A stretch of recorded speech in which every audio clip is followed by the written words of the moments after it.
अस्सलाम वालेकुम and welcome to another episode of game set match. मैं हूं आपका मेज़बान अदील अज़हर और रोज़ाना की तरह आपके लिए बहुत सारी खबरें लेकर आए हैं। क्रिकेट पे फोकस रहेगा, कुछ बात होगी ऑस्ट्रेलियन ओपन के हवाले से। हॉकी वर्ल्ड कप भी जारी है जिसमें आज एक नया वर्ल्ड रिकॉर्ड बना है, बोलें तो क्या, थोड़ी देर में आपको हम सब बताते हैं। So welcome to this fun journey that we are going to have for the next 40 और 45 और सो मिनट। चलें जी, अपने प्रोग्राम का हमेशा की तरह आगाज करते हैं हम व्हाट्सएप इन स्पोर्ट्स के साथ। सो हियर वी गो।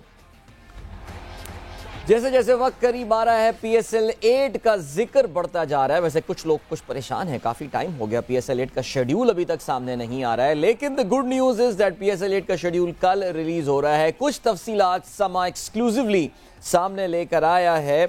अच्छा जी, सिलसिला यह है कि इस इवेंट में कुल मिला के 30 मैचेस खेले जाएंगे। PSL 8 का आगाज 13 फरवरी को होने वाला है मुल्तान से। पहले सुनने में आ रहा था कि 8 फरवरी को होगा और यह भी कंफ्यूजन था कि ओपनिंग मैच कराची में होगा या मुल्तान में, but now it is done. Multan, what a honour this is for the city, amazing, I am excited about it.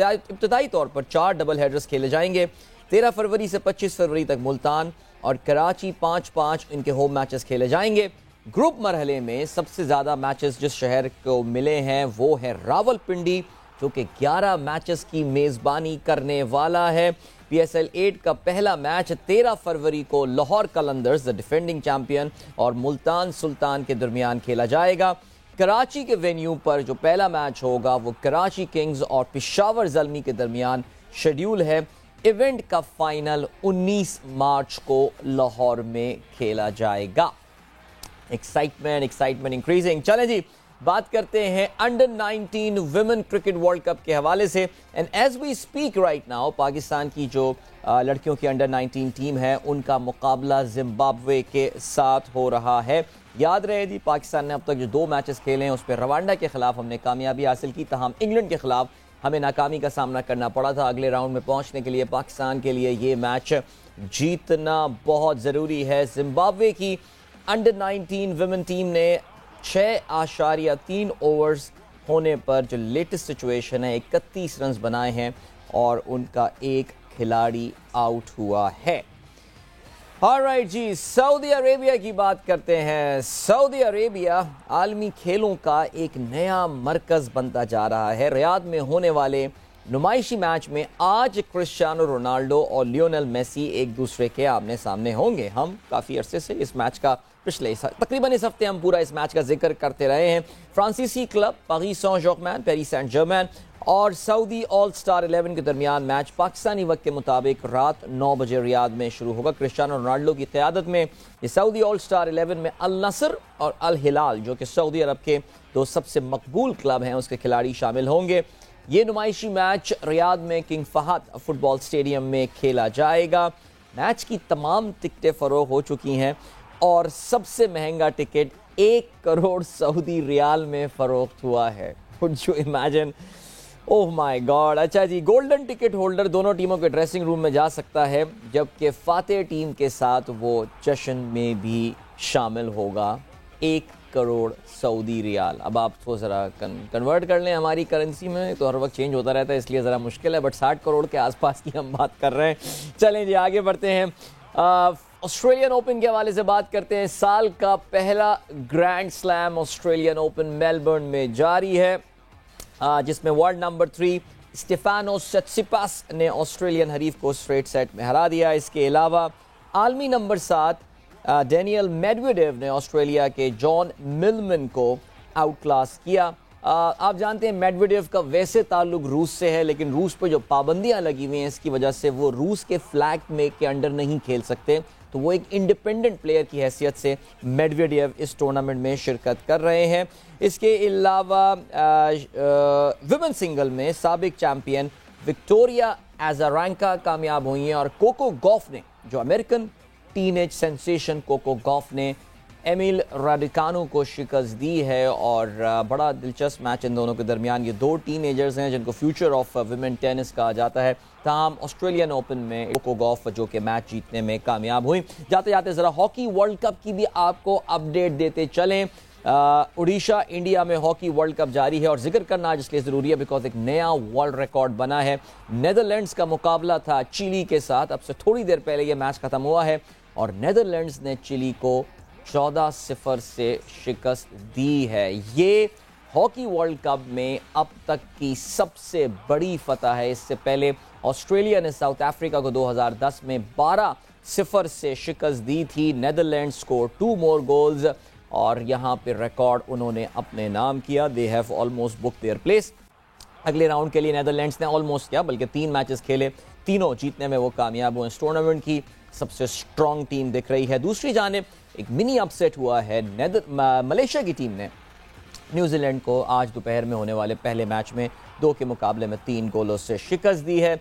आज शाम के जो मैचेस भुवनेश्वर में होने वाले हैं उसमें स्पेन का मुकाबला होगा इंग्लैंड के साथ और मेज़बान भारत जो कि 1 मैच जीता 1 ड्रॉ किया है, उनका एक निस्बतन आसान मैच है वेल्स के साथ। चलें जी, तो ये था व्हाट्सएप इन स्पोर्ट्स का सिलसिला और हमारे मेहमान थोड़ी देर में हमें अभी बस ज्वाइन कर रहे होंगे। जैसे ही होते हैं तो उनको हम ऑन एयर भी लेते हैं। स्पेशल गेस्ट हमारे साथ आज मौजूद हैं बाय द वे। लेकिन अभी जिम्बाब्वे की अंडर 19 विमेन टीम ने अपनी दूसरी विकेट का नुकसान उठाया है और 32 उनका स्कोर हो गया है। अरीशा नूर ने ये विकेट हासिल की है और रन आउट हुई हैं। In fact Warda Yusuf, I am sorry to say, Warda Yusuf ने जो है ये रन आउट किया। Arisha was the bowler by the way. 32 run हो चुके हैं जिम्बाब्वे के।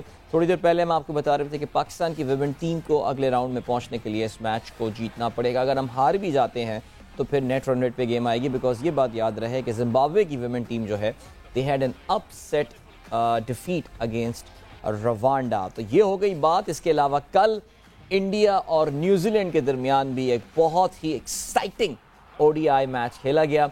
ज़्यादातर लोग जो थे हमारे जैसे जो न्यूट्रल्स थे उन्होंने तो ये मैच उस वक्त देखना बंद कर दिया था जब न्यूजीलैंड के एक बड़ा टोटल चेस कर रहे थे। दे वर चेसिंग 350 रन। हम कल शुभमन गिल की बात कर रहे थे कि जिन्होंने डबल सेंचुरी स्कोर की थी। जब न्यूजीलैंड के 6 खिलाड़ी आउट हो गए थे तो उस वक्त लग यही रहा था कि ये मैच ख़त्म हो गया है और मैंने भी ऑनेस्टली स्पीकिंग इस मैच को फॉलो करना बंद कर दिया था। लेकिन फिर पॉपअप्स होने शुरू हुए मोबाइल फ़ोन पे और जब वो मैच निकाला तो पता चला जी ब्रेसवेल तो किसी और मूड में थे और डुग ब्रेसवेल ने गालबन अपने करियर की सबसे शानदार इनिंग खेली। New Zealand still fell short by 12 run. 12 run से उनको इस मैच में शिकस्त हुई। लेकिन जी कमाल पार्टनरशिप 162 रन की रही बिटवीन मिच सेंटनर। उनकी batting is a genuine allrounder, इसमें कोई शक नहीं है। और इसके अलावा मिच सेंटनर जो है वो उनकी पार्टनरशिप विद डुग ब्रेसवेल उसने इंडिया के खिलाफ न्यूजीलैंड को करीब लेकर आया but they just could not cross the line. आखिर में ब्रेसवेल जो हैं वो LBW हुए जिस वक्त they came so close. So heartbreak for New Zealand there but what a game. और ये मेरे ख्याल से एक इंडिकेशन है पाकिस्तान के लिए भी, तमाम टीमों के लिए भी कि what to expect in this year in India. Because याद रहे 50 ओवर का वर्ल्ड कप होने वाला है। भारत में ये वर्ल्ड कप होगा। भारत में जिस तरह की विकेटें होंगी सवाल यही पैदा होता है कि क्या हम इन विकेटों में खेलने के लिए तैयार हैं। क्या हमारे पास ऐसे खिलाड़ी हैं जो कि 350 पौने 400 रन स्कोर कर सकें। बिकॉज इंडिया में आप अगर 350 पौने 400 रन भी स्कोर कर लें तो आप सेफ नहीं होते। दूसरी जानिब से इतनी बैटिंग फ्रेंडली ट्रैक्स होते हैं कि दूसरी जानिब से भी टीम आपको चेस करती हुई आ रही होती है। जैसे कि कल हमने न्यूजीलैंड देखा। याद रहे न्यूजीलैंड की इस टीम में ना सऊदी मौजूद थे, ना केन विलियमसन मौजूद थे। सो उनकी ये फुल स्ट्रेंथ साइड नहीं थी। उसके बावजूद they put up such a great fight. Alright, so ये डिस्कशन जो चल रहा है इससे बहुत ही जिसे कहना चाहिए ऐप बिल्कुल इसके मुताबिकत रखते हुए आज हमारे मेहमान भी हैं और अभी हाल ही में सुबुकदोश हुए हैं इंटरिम चीफ सेलेक्टर की पोजीशन से भी और पिछले 1 महीना तो मुकम्मल तौर से क्रिकेट की खबरों में छाए हुए थे। जी हाँ, समझ गए होंगे आपके हमारे हम सबके लाला शाहिद खान आफरीदी आज हमारे साथ मौजूद है। लाला अस्सलाम वालेकुम, थैंक यू, वेलकम बैक। कैसे हैं आप? खैरियत से? ठीक ठाक हैं आप? अल्हम्दुलिल्लाह। आप सुनाइए लाला, आप कैसे हैं? खैरियत? बड़ा मसरूफियत का टाइम रहा आपका पिछला 1 महीना। लग रहा है आज अकेले बैठे हुए, सवेरा नहीं है साथ में। सवेरा जो है वो छुट्टियां मना रही हैं, पता नहीं है। मैं उनकी आज इंस्टा स्टोरी देख रहा था, कहीं बीच पे बैठी हुई थी, कहीं घूम फिर रही हैं। जी हम यहाँ बैठे हुए मजदूरी कर रहे हैं लाला। Good to see you. Same है लाला। तो बड़ा मसरूफियत का टाइम रहा। पहले तो आप मुबारकबाद भी कबूल कीजिए, माशाल्लाह आपकी साहबजादी की निकाह भी हुआ इस दौरान वाइल आप ये इम्पोर्टेंट पोजीशंस निपटा रहे थे, सो उसके लिए भी मुबारकबाद आपके लिए बहुत बहुत। और थैंक यू। आपने बड़ी कामयाबी के, बल्कि मैं कहूँगा लाला बड़े न्यूज़ में रहे आप। मुझे पहले तो ये बताया ना, ये एक्सपीरियंस कैसा रहा आपका, ये chief selector, interim chief selector बनने का, जरा इस पर कुछ रोशनी डालें। बाकी बातें हम तफसील में करेंगे अभी आके।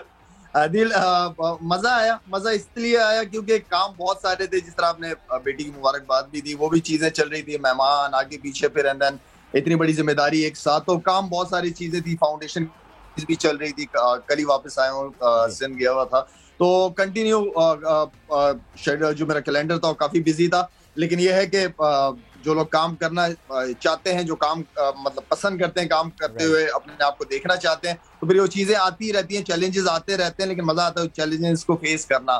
तो ओवरऑल एक्सपीरियंस हर चीज का बड़ा जबरदस्त चला। जहां तक पीसीबी की तरफ से पहला एक ऐसी जिम्मेदारी अगेंस्ट न्यूजीलैंड मिली, अल्हम्दुलिल्लाह एक अच्छी टीम के साथ, क्योंकि अब्दुल रजाक भी मेरे साथ था, हारून भाई भी थे मेरे साथ, एंड देन राव इफ्तिखार भी थे, तो ओवरऑल अच्छा रहा, जबरदस्त। तो लाला ये बात वैसे दुरुस्त है कि पाकिस्तान क्रिकेट बोर्ड ने आपको अप्रोच किया था कि कंटिन्यू करें, कैरी ऑन करें, फिलहाल जारी रखिए इन पोजीशंस को? वो चाह रहे थे, बता तो नहीं रहे थे, लेकिन क्योंकि डायरेक्ट ऐसे बात तो नहीं हुई थी, लेकिन जो लोग थे इन्वॉल्व थे, वो यही चाह रहे थे कि मैं उनके साथ चलूं। लेकिन दिल मैंने ये पोस्ट ली भी इसलिए थी क्योंकि एक ही ट्रिप था हमारा न्यूजीलैंड का, और उसके बाद जो था वो क्योंकि मसरूफियत बहुत ज्यादा थी, और मैंने हमेशा, आपको भी पता है इस बात का कि हमेशा मुझे पसंद है काम करना, नीचे लेवल पे काम करना, वो अच्छा लगता है। तो उनको मैंने बता भी दिया। उन्होंने जब मुझसे पूछा था कि आप खुद क्या चाहते हैं, क्या करना चाहते हैं, तो मैंने कहा नीचे 19 के लिए अगर कुछ आप समझते हैं कि कोई किसी काम को अंडर 19 के प्लेयर्स को लेके आना, उन development and then skills development, बहुत सारी चीजें थी, अंडर 19 के टूर्स वगैरह, तो मैंने कहा उसके लिए अगर आपको कभी भी मेरी जरूरत लगे तो आई एम अवेलेबल। और लाला वो जो क्रिकेट एडमिनिस्ट्रेशन की कमेटी का जो आपको हिस्सा बनाया गया था, अभी आप उसका हिस्सा हैं या उसको भी आपने शुक्रिया कह के आप उससे भी निकल गए फिलहाल? नहीं, वो तो मैंने पहले दिन ही नजम सेठी साहब से जब मेरी बात हुई थी तो उनको बता दिया था, और अभी कुछ दिन पहले शकील शेख साहब ने मुझसे पूछा, तो मैंने कहा कि मेरी मसरूफियत बहुत ज्यादा है और आप लोगों की टाइम है और इतने सारे लोग हैं बोर्ड के अंदर, तो आई मीन के मैं वो प्रॉपर टाइम नहीं दे पाऊंगा मीटिंग्स वगैरह के लिए, तो ये मैं उनसे वो इसके लिए माजरत की है मैंने। बट वैसे आपके जाने के बाद से लाला इनको अभी तक कोई चीफ सेलेक्टर मिल नहीं पा रहा है। काफ़ी सारे लोगों के नाम, बल्कि हर दिन एक नया नाम सामने आ रहा होता है। एक ऑनेस्ट, बिकॉज आप ऑनेस्ट बात करते हैं, हमें अंदाज़ा है इस बात का, लेकिन एक ऑनेस्ट फैक्ट है कि बहुत सारे लोग मुल्क के सियासी हालात और उसका जो पाकिस्तान क्रिकेट बोर्ड के साथ जो एक ताल्लुक होता है, और जहाँ अनसर्टनिटी सियासत में है, वहाँ क्रिकेट बोर्ड के फ्यूचर के हवाले से भी अनसर्टनिटी है। दुनिया के चंद बड़े नाम भी हमने सुने कोचिंग के लिए अप्रोच किए गए, जिन्होंने एक्सक्यूज़ कर लिया, मना कर दिया, बड़े बड़े बॉन्ड्स मांग रहे थे इतने साल के। और यही चीज़ इंटरनली भी हमें पाकिस्तान के अंदर भी ऐसा लग रहा है कि चीफ सेलेक्टर के मामले में क्रिकेट बोर्ड को फेस हो रही है एक अनसर्टनिटी वाला एक एलिमेंट तो है लाला, इसमें तो मेरे ख्याल से कोई शक नहीं होना चाहिए। देखें आदिल, कुछ डिसीजंस देखें, ये क्रिकेट की बात है क्योंकि हमारे मुल्क की इज्जत है, हमारे जितने भी स्टार्स हैं, पाकिस्तान क्रिकेट पहचान है पाकिस्तान की। मेरे ख्याल में कभी कभार कुछ डिसीजन जो है उसमें सियासत को इन्वॉल्व नहीं करना चाहिए, वो डिसीजन ले लेने चाहिए। मैं कभी भी नहीं कहूंगा कि अगर बॉब वुल्मर जैसे कोचेस होते तो मैं कह देता, या डीन जोन्स अगर होते, एक आधा दो और होंगे, तो अगर उस लेवल के कोचेस आते पाकिस्तान को कोचिंग करते तो समझ आती बात। लेकिन ऐसा नहीं है कि पाकिस्तान में कोई कोचेस नहीं है, बिल्कुल है। क्यों नहीं है? और मेरे ख्याल में उन कोचेस को यूज करना चाहिए। कोचिंग को मैं, आपको पता है कि पहले भी नेशनल टीम के लिए इतना मैं इंपॉर्टेंट कोचिंग को नहीं समझता। असल जो चीज है वो आपको कुछ ऐसे लोग चाहिए प्लेयर्स के इर्द गिर्द जो उनको मोटिवेट करे, क्योंकि कोचिंग नेशनल लेवल पे कोचिंग नहीं है, नेशनल लेवल पे परफॉर्मेंसेस है। Coaching Pakistan A under 19 in level पे कोचिंग की जरूरत है। नेशनल टीम में सिर्फ परफॉर्मेंसेस करनी है, प्लेयर्स ने उनसे परफॉर्मेंसेस कैसे करानी है, उनको कैसे मोटिवेट करना है, प्रेशर सिचुएशन को कैसे हैंडल करना है, बड़ी टीम किस तरह बननी है, ये वो सारी चीजें हैं जिस पे मेरा बिलीव है। लेकिन कुछ खिलाड़ी कतरा तो रहे हैं इस वक्त पीसीबी के साथ काम करने के लिए। आपके भी बड़े कुछ दोस्तों को सुनने में आया, अप्रोच किया गया है, बीच में शोएब अख्तर का नाम भी सामने आया और पता नहीं कहीं से कामरान अकमल का भी उड़ता हुआ नाम, तो मुझे लग रहा है कि शायद कुछ उनके दोस्त यारों ने फैला दिया होगा। राशिद लतीफ़ का नाम भी अब सामने आ रहा है, काफ़ी सारे नाम सामने आ रहे हैं। एक कन्फ्यूजन की सूरत हाल तो है। देखिए है, बिल्कुल है, क्यों नहीं है। अदील, बात यह है कि हमारी हुकूमतों का भी पता नहीं चलता ना कि हम जा किस तरफ रहे हैं, हमारी डायरेक्शन क्या है। तो सिर्फ क्रिकेट बोर्ड नहीं, हमें ऊपर वाले लेवल पे भी जहां हुकूमतें चल रही हैं वहां पे भी डिसीजन लेने हैं। हमें सख्त, चाहे वो डिसीजन जैसे भी हो, वो डिसीजन ले लेने चाहिए ताकि हमारा मुल्क चले, आगे की तरफ चले। अगर हम 1960 या 70 की बातें करें तो पाकिस्तान उस वक्त ज्यादा तरक्की याफ्ता मुल्क था। तो आई मीन कि हमें सख्त डिसीजन लेने पड़ेंगे। हमें ये नहीं सोचना कि वो नाराज हो जाएगा या वो नाराज हो जाएगा या उसको मैंने कैसे खुश करना है। अगर आप इन चीजों में लगे रहे तो फिर तो आप डिसीजन नहीं ले पाओगे। हमें डिसीजन लेने पड़ेंगे। जो इदारे हैं जिनकी जिम्मेदारियां हैं उनको ये डिसीजन लेने पड़ेंगे मुल्क के लिए। सिर्फ तो क्रिकेट की बात कर रहे हैं, लेकिन ओवरऑल मुल्क की अगर बात करें तो हमें सख्त डिसीजन लेने की जरूरत है। एब्सोल्युटली यार, ये तो इनडिसिशन सबसे बड़ी एक खामी होती है। बहरहाल अल्लाह ताला सबको समझ दे और रास्ता दिखाए। लाला, अब ज़रा बात करते हैं पाकिस्तान न्यूजीलैंड सीरीज़ के हवाले से। सीरीज़ हम हार गए, क्लोज सीरीज़ थी, जीत भी सकते थे, करीब भी आए। टीम सिलेक्शन से ओवरऑल आप मुतमईन रहे? जो खिलाड़ियों की परफॉर्मेंस थी उसके हवाले से भी क्या कहेंगे आप? बिल्कुल अल्हम्दुलिल्लाह। मेरे ख्याल में मैंने जो जितना भी, जारी बात अब सोशल मीडिया का दौर है, आप जब कोई डिसीजन लेते हो तो पता चल रहा था बहुत पॉजिटिव चीजें आ रही थी सरफराज के हवाले से या हारिस सोहेल के हवाले से, मीर हमजा के हवाले से, काफी लोगों की तरफ से, मतलब एक पॉजिटिव फखर की वजह, फखर का जो डिसीजन, तो ओवरऑल अच्छी पॉजिटिव चीजें। अब वही वाली बात है कि हर एक को तो आप कुछ नहीं कर सकते, तो पॉजिटिव रिस्पॉन्स रहा, अच्छा एक्सपीरियंस रहा अल्हम्दुलिल्लाह, और मजा आया इन लड़कों के साथ। 1-to-1 कम्युनिकेशन की हमेशा जो मैं बात करता रहा हूँ, तो उस हवाले से लड़कों के साथ बड़ा मजा आया और बड़ा अच्छा रिस्पांस मिला। तो यही वो चीजें होती है जो इंसान चाहता है। बिल्कुल। और लाला, खास तौर से सरफराज तो एक मास्टर स्ट्रोक साबित हुए माशाल्लाह। Everyone is so happy for him. क्या ज़बरदस्त परफॉर्मेंस दी है सरफराज ने। लाला, हमारे साथ आप रहिएगा, हम इंशाअल्लाह ब्रेक के बाद एक बार फिर से वापस आएंगे। शाहिद खान आफरीदी आज हमारे बस हाथ लग गए, इसलिए हमने उनको, लाला ने खुद बताया कि वो अभी सिंध से अपनी रिलीफ एक्टिविटी से वापस आए। हमने कहा जी आज ज़रा तफसील से इनके साथ बात की जाए कि अब जब उनको ज़रा थोड़ा सा रिलैक्सेशन मिली है आफ्टर दीज जिम्मेदारियां, तो फिर क्या सोच है, क्या है हाइंडसाइट में, क्या देख रहे हैं, आगे क्या नजर आ रहा है। इस वक्त हमें बढ़ना है ब्रेक की जाने। मिलेंगे आपसे इस ब्रेक के बाद। Don't go anywhere and keep watching game set match.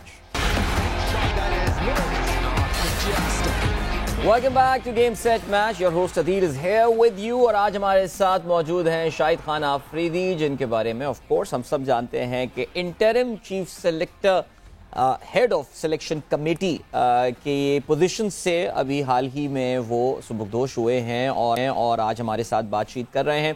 लाला से जाने से पहले हम बात कर रहे थे पाकिस्तान की न्यूजीलैंड के सीरीज़ में कारकर्दगी के हवाले से और वो मुतमईन नज़र आ रहे थे। ज़ाहिर है इसमें जो एक बहुत इंपॉर्टेंट कॉल लाला जिसकी मैं जाते हुए बात कर रहा था वो सरफराज की शमूलियत थी। आपने कहा कि खिलाड़ियों से आपकी 1-on-1 भी बात हुई थी, तो सरफराज के साथ भी कुछ गुफ्तगू हुई थी उनके सिलेक्शन के ऊपर? और अगर हुई थी तो फिर क्या क्या गुफ्तगू हुई थी, क्या एडवाइस आपने किया था उनको? नहीं, वेल मेरे ख्याल में सर सैफी जो है काफी सीनियर्स काफी अरसे से देख रहा था कि वो बेंच पे बैठा था, प्रॉपर चांस नहीं मिल रहा था। तो हमारी जैसी हमें सिलेक्शन कमेटी की जिम्मेदारी मिली तो पूरा जो हमारा पैनल है सिलेक्शन का, हम सब एक ही पेज पे थे कि सैफी को हमने खिलाना है, चांस देना है इंशाल्लाह।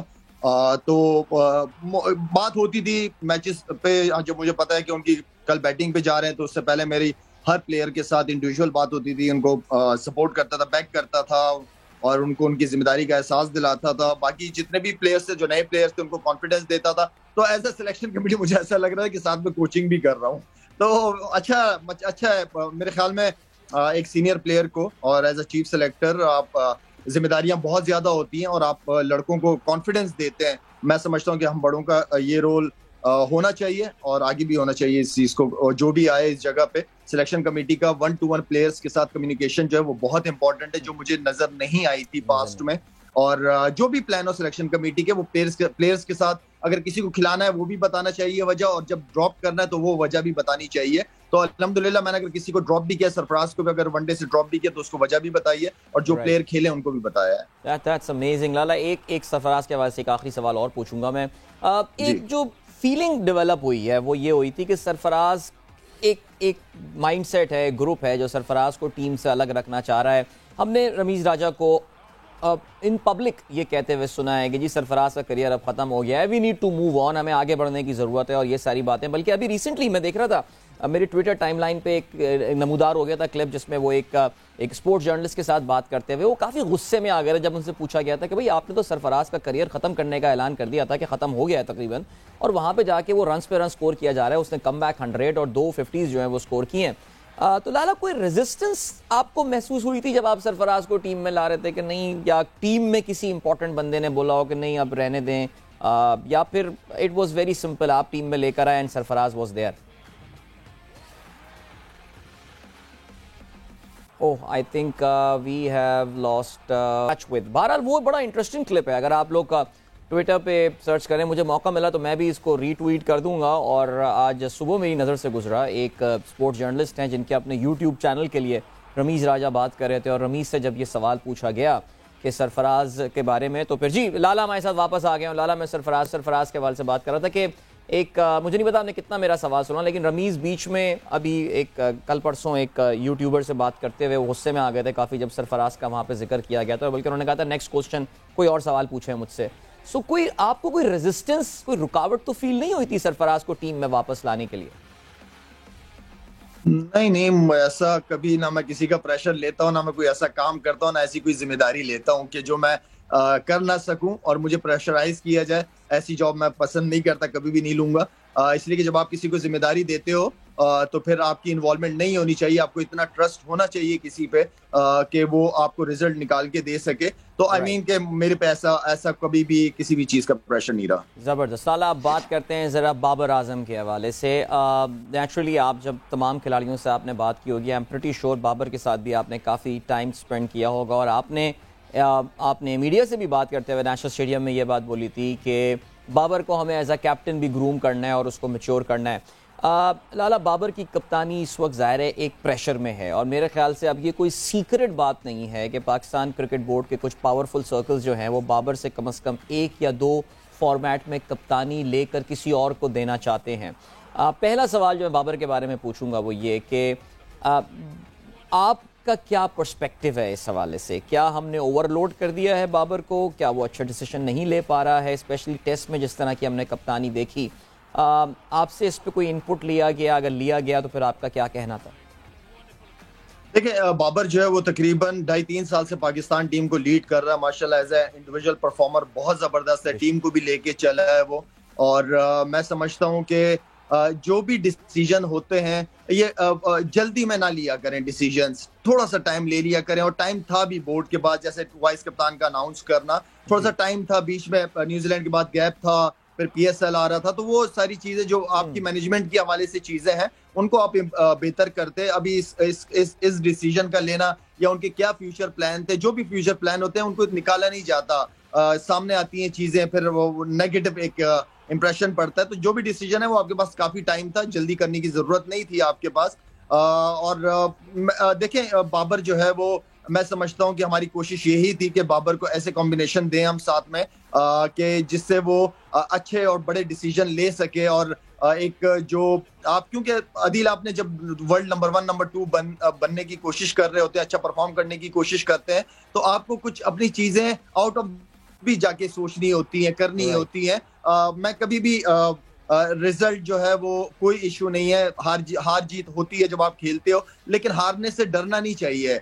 जब आप एक्सपेरिमेंट करते हो तो उसमें हार अगर आ गई सामने तो कोई इसमें बड़ी बात नहीं, एटलीस्ट आपने एक तजुर्बा तो किया। तो बाबर को जो है वो अभी बहुत इंप्रूव करने की जरूरत है एज अ कैप्टन। और मैं ये समझता हूँ कि जैसे तीन नाम आ रहे थे सामने कि 3 फॉर्मेट तो 3 कप्तान, वो चीज मीडिया के जरिए पता चला। मुझे नहीं पता कि बोर्ड का आगे फ्यूचर का क्या प्लान है, तो वो डिसीजन के मैं बिल्कुल भी फेवर में नहीं हूँ। हाँ, ये हो सकता है कि टेस्ट और वनडे के लिए एक कप्तान हो, T20 का अलग कप्तान होना चाहिए। वो कौन है, वो बोर्ड की डिसीजन है, बोर्ड किसको बनाता है। लेकिन 3 फॉर्मेट 3 कप्तान, ये मुझे नहीं समझ आ रही। लाला, बीच में एक और भी बात आ गई थी कि वो अब शान मसूद के हवाले से हम बात करना यहाँ पे भी ज़ाहिर बनता है, बिकॉज ज़ाहिर फिर उस पर जब ये खबर आई कि जी शान मसूद को वाइस कैप्टन बना दिया गया है, शान मसूद की तो प्लेइंग 11 में भी जगह नहीं बनती। बाबर ने कुछ ज़राए के थ्रू बड़ी अपनी नाराज़गी का भी इजहार किया कि भाई मैं कप्तान हूँ और आपने नाइब कप्तान मुझसे पूछे बगैर किसी और को बना दिया, कि जो कि उनकी प्लेइंग 11 का भी हिस्सा नहीं बनता था। तो मुझे तो लगता है कि लाला ये शान के साथ कुछ ज़्यादती हो रही है। बिकॉज देखिए, शान के करियर के आगाज़ में जो भी हुआ हो, लेकिन अभी जो इसकी वापसी हुई है, अनफॉर्चुनेटली वो रन्स पाकिस्तान के कलर्स में नहीं बना पा रहा, लेकिन उसके लिस्ट ए क्रिकेट में और फर्स्ट क्लास क्रिकेट में, चाहे वो पाकिस्तान में हो या डर्बीशायर के लिए हो, बड़े रन्स उसने बनाए हैं। लैंकाशायर, यॉर्कशायर की कप्तानी करने वाला है वो बंदा। आपको लगता है कि ये शान मसूद वाला मैटर काफ़ी मिस हैंडल किया गया? मेरे ख्याल में अनाउंस नहीं करना चाहिए था शान मसूद को, क्योंकि आप देखें, आप जब खुद क्रिकेटर नहीं रह चुके हो और आपके साथ on board as a chief selector और मेरा पैनल आपके साथ क्रिकेटर्स मौजूद हैं, तो एक मशवरा होता है। आई नो कि ये चेयरमैन का डोमेन है क्रिकेट एंड कप्तान और वाइस कप्तान, लेकिन एक मशवरा लिया जाता है और वो मशवरा अगर हमसे लिया जाता तो हम भी बिल्कुल बताते, अपनी राय दिखाते, बताते कि हमारे जो शुरू के 2 मैचेस, हमारे 2 प्लान बने हुए थे। अगर शुरू के हम दोनों वनडे जीतेंगे तो वो सेम टीम होगी, एंड देन फिर तीसरे वनडे के अंदर हमने जो बेंच पे लड़के बैठे हुए थे तो उनको चांस देना था, लेकिन ऐसा नहीं हो सका। तो एक हमसे राय ली जाती तो हम बताते उनको, क्योंकि शान जो था वो ना कप्तान की टीम में था शुरू के 2 वनडेज और ना मेरी टीम में था, मेरे सिलेक्शन कमेटी की टीम में हमारा नहीं था। और होता यह है अदील कि देखिए, परफॉर्मेंसेज इंपॉर्टेंट होती हैं। आप डिसीजन लेते हैं तो पीछे आप डर्बीशायर की परफॉर्मेंस पे तो आपको कप्तान या वाइस कप्तान नहीं बनाया जा सकता ना, आपकी तो पाकिस्तान टीम की परफॉर्मेंस होनी चाहिए। और आप बहुत ज्यादा वनडे पाकिस्तान के लिए खेले हुए भी नहीं है। साथ में यह है कि आपके पास सीनियर प्लेयर्स हैं, सीनियर प्लेयर में जैसे मोहम्मद रिजवान है, शादाब है। मेरे ख्याल में आप होता यह है कि जब आप किसी ऐसे प्लेयर को ले आओ जिसकी परफॉर्मेंसेज या ज्यादा वनडे वो ना खेला हो, आप वाइस कप्तान बना दें, तो जाहिर बात है कि सीनियर प्लेयर दूसरे जो खेलते हैं वो फील करते हैं, ये हमारे कल्चर का हिस्सा, इसे हम चेंज नहीं कर सकते, ऐसा हो जाता है। और बिठा दिया, देखें हम जब आए तो हमने सरफराज को खिला के, Rizwan as a vice captain था, हमने टेस्ट में वो भी बैठ गया था, तो ये जरूरी नहीं है कि वाइस कैप्टन हो बैठ नहीं सकता। सही। चले लाला, बस एक ब्रेक हमें और लेना है और 1-2 और इम्तिज़ों के हवाले से बात करनी है। शाहीन शाह अफरीदी का भी जिक्र करना है और how ready we are for the world cup, कुछ महीनों की ही दूरी पर है। तो इन दोनों टॉपिक्स के ऊपर बात होगी लाला के साथ। अभी हम बढ़ रहे हैं ब्रेक की जानिब, मिलेंगे आपसे उसके बाद। Don't go anywhere and keep watching game set match. Yes, welcome back. एक बार फिर से गेम सेट मैच में आपको खुशामदीद कहते हैं। चलें जी, हमारे पास वक्त का मुकाबला सख्त है। लाला हमारे साथ मौजूद है इस वक्त और उनसे हम मुख्तलिफ मैटर्स के ऊपर जो पिछले 1-1.5 महीने में पाकिस्तान क्रिकेट में डिस्कशन में रहे हैं उस हवाले से बात करते हैं। हमारे पास एक मुख्तसर सी गुफ्तगू है। शाहीन शाह अफरीदी ने अपनी फिटनेस के हवाले से और अपनी पाकिस्तान क्रिकेट टीम में उनकी अवेलेबिलिटी के हवाले से गुफ्तगू की। बांग्लादेश प्रीमियर लीग में पहले जाने का इरादा था, but now he is not going. Injury की नौयत क्या है बिकॉज PSL अब होने वाला है। Shaheen Shah Afridi, remember, is the captain of Lahore Qalandars, जो कि अपने एजाज़ का दिफा करेंगे। तो आइए सुनते हैं शाहीन शाह अफरीदी को कि वो क्या कहते हैं। हमारे साथ इस वक्त पाकिस्तान के माया नाज फास्ट बॉलर शाहीन शाह अफरीदी मौजूद हैं। शाहीन भाई, बहुत शुक्रिया टाइम देने का, और बड़ी खुशी होती है जब आपको जो हम ग्राउंड में देखते हैं और प्रैक्टिस करते हुए देखते हैं। रिहैब के अमल से गुजरे, रिदम हमने देखा है कि आपका जो है वो स्पीड भी आ रही है रनअप में भी, तो क्या अब कितनी होप है कि जल्द जो है वो PSL में भी आप एक्शन में दिखाई देंगे? नहीं, देखिए अल्हम्दुलिल्लाह काफ़ी अच्छा प्रोसेस जा रहा है और जो मेडिकल पैनल के साथ काम किया काफ़ी अच्छा किया, क्लिफ रोड्रिगेज के साथ, और जो बॉलिंग की लोड था वो भी पूरा हो गया। आई थिंक अभी काफ़ी अच्छा फील कर रहा हूँ और 100% फील कर रहा हूँ। शाहीन, टीम मेट्स के साथ जब आप करते हैं प्रैक्टिस, लेकिन आप प्लेइंग 11 में नहीं होते, तो कितना मिस करते हैं? दिल करता है कि ग्राउंड में जाके यार मैं ओवर करूं बस। देखिए जाहिर सी बात है यार, क्रिकेटर मिस करते हैं, बट काफ़ी मुश्किल टाइम था, इजी नहीं था, मैं नहीं कह सकता कि इजी था। काफ़ी सम टाइम तो ऐसे भी होता है कि यार जहन में आता है कि यार बस और नहीं हो सकता, बट अगर आपने कोई चीज़ अचीव करनी है तो उसके लिए जाहिर सी बात है एक्स्ट्रा मेहनत भी करनी पड़ती है। तो मेरे यही जहन में था कि वापस खेलना है और अपने आप को फिट करना है। शाहीन, आप लोग माशाल्लाह तीनों जो हैं वो हमारे क्रीम फास्ट बॉलर्स हैं, हारिस रऊफ, नसीम शाह और शाहीन शाह अफरीदी। तीनों ही इंजरी का या के बाद दीगरे शिकार हुए हैं। तो क्या समझते हैं कि वर्कलोड को थोड़ा सा मैनेज करने की ज़रूरत होती है फास्ट बॉलर को, खास तौर पर तीनों फॉर्मेट में अगर वो नहीं मुनासिब समझता तो उसको 2 या 1 फॉर्मेट खिलाया जाए? देखिए, मेरे ख्याल से ये प्लेयर पे भी ज़्यादा डिपेंड करता है। ऑफकोर्स अगर आप ज़्यादा लीग और चीज़ों पे ज़्यादा जाते हैं तो ऑफकोर्स आपको इंजरी काफ़ी आती है और आप ओवरऑल ज़्यादा क्रिकेट खेलते हैं, आप रेस्ट नहीं करते तो ये आती है। लेकिन ये फास्ट बॉलर के लाइफ के साथ चलती रहती है। बट ऑफकोर्स अपने आप को आपने मेंटेन करना है और जो आपकी गोल्स है उसको अचीव करने के लिए जाना है। वर्ल्ड कप के फाइनल में आपने ओवर्स नहीं किए थे, थोड़ा सा हो गया था इंजरी, उसको कितना किया कि शाहीन अंदर होता तो मैच की आप पासा पलट देता? देखिए, बहुत ही मुश्किल था जब मैंने कैच पकड़ा। इतनी वो नहीं था कि मैं बोलूँ कि सख्त डाइव थी या कुछ। जाहिर सी बात 3 महीने मैंने इस लेग को स्ट्रेच नहीं किया था। अगर मैं नमाज भी पढ़ रहा था तो कुर्सी पे ही पढ़ रहा था और फिर एकदम ही कैच ऐसे आया, उसमें ट्विस्ट हो गया। तो उस टाइम तो मुझे एक अजीब सी फीलिंग हुई कि वापस नी PCL इसका फिर से टूट गया है और मुझे लगा कि अभी बहुत मुश्किल होगा और फिर मैं कोशिश की कि आया, लेकिन उसके बाद जाहिर सी बात एक बॉल किया। लेकिन मैंने सोचा कि ऐसा ना हो कि फिर 2-3 साल ही चले जाए, उससे अच्छा मेडिकल जो क्लिफ वगैरह थे उनसे उस टाइम बाद। उस वक्त अगर आप कैच ना पकड़ते, वो वाला कैच होता रहा या इंजरी होती, तो आपको श्योर था कि यार मैं जितवाना था मैच? देखिए, अगर कैच नहीं पकड़ता वो तो जाहिर सी बात है, अगर कैच नहीं पकड़ता तो हैरी ब्रोक्स अकेले ही मैच जिता देता। बट आप ऐसा कर ही नहीं सकते। जाहिर सी बात है, आपको उस टाइम अपनी टीम के लिए सोचना पड़ता है सारी चीज़ें। शुक्रिया अफरीदी की गुफ्तगू आपने सुनी है। और शहीन अफरीदी ये कहते हैं कि वर्ल्ड कप में जो आखिरी मैच था, फाइनल मैच था, उसमें कमी अपनी महसूस की है ऑन ग्राउंड जब वो इंजरी का शिकार दोबारा हुए हैं। और इसी के साथ साथ उनका ये कहना था कि PSL में पूरे रिदम के साथ वो वापस दिखाई देंगे। अलाला गुफ्तगू भी आपने सुनी। ज़ाहिर शाहीन पहले सुनने में आ रहा था कि BPL के 3 या 4 मैचेस खेलने जाएंगे as a run up to Pakistan super league. Injury की लाला आपकी क्या, बिकॉज ज़ाहिर मुलाकात रही है अभी कराची में भी शाहीन काफ़ी अर्सा रहा है, आपके साथ भी थे। क्या सिचुएशन है, हम एक्सपेक्ट करें शाहीन PSL में नज़र आएंगे या वर्ल्ड कप इस साल आने वाला है उसके लिए सोचा जा सकता है कि नहीं अभी फ़िलहाल मज़ीद आराम दें इनको? नहीं, मजीद तो टाइम नहीं है आराम का, काफी रेस्ट हो गया और बड़े तगड़े तरीके से इसने रिहैब किया है क्योंकि रिहैब करना अदील पेनफुल होता है। मैंने भी अपने लोअर बैक और जब नी की आप रिहैब कर रहा था तो वो बहुत मुश्किल टाइम होता है। 2-3 महीने कंटिन्यू आपको उस पेन में से, उस प्रोसेस में से गुजरना पड़ता है।